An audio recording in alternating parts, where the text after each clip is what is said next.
the community ethos, and the future of Bitcoin, I'm joined by three special guests.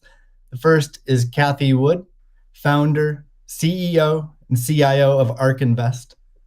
Next is Elon Musk, techno king of Tesla and chief engineer of SpaceX.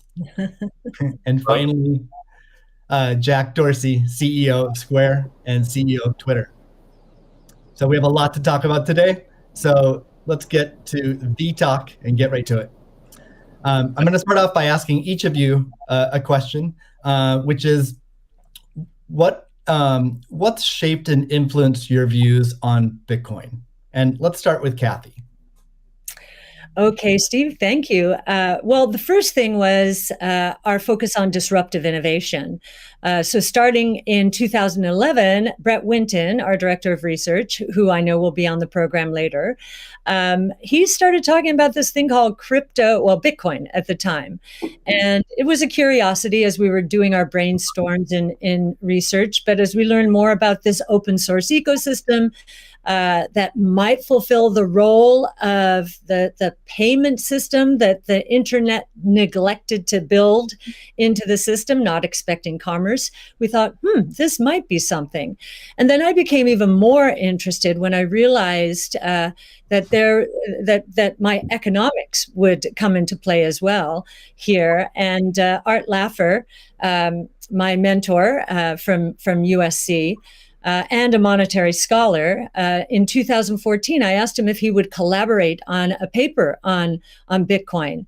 And he was a bit of a naysayer at first, but agreed to read the paper. He read the paper, tore it up, and from an economics point of view, really wanted to understand this. And he said, I think you got something here. This is a rules-based monetary system. I've been waiting for this for my entire career.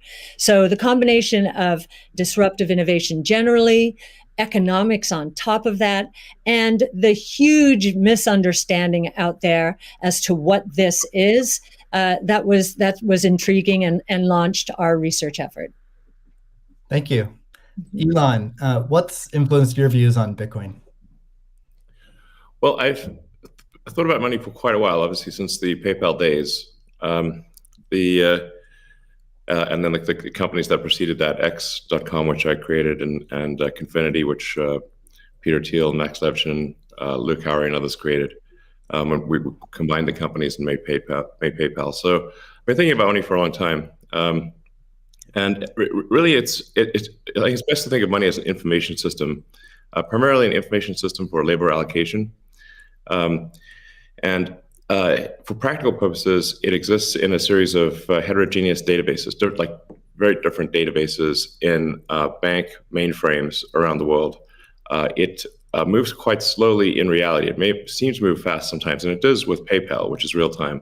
But the vast majority of the systems out there are batch processing. So the actual reconciliation may take 1 to 5 business days, sometimes longer. And you have the ACH system, which is ancient and still in operation, which allows transfers effectively like a check would be an ACH transfer, but it's not secure. And you've got the credit card systems, which are also not secure. It would be like handing your username and password to a stranger in a restaurant if you buy a meal. So there's definitely an opportunity for something that is better from an information theory standpoint. So and there you can think of it like data on a network. I think is the way to view it. What has the most throughput? What has the least error?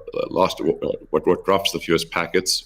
Fraud, for example, being a source of error, and government interference in currencies being a source of error. But it's fundamentally an information system. So I think it makes sense to support something that improves the quality of information with which we conduct the economy. And Bitcoin is a candidate for that. It does, I think, some things well, and it's obviously it's evolving, and there are additional things like Lightning being done on top of Bitcoin. But Bitcoin per se is mostly solving for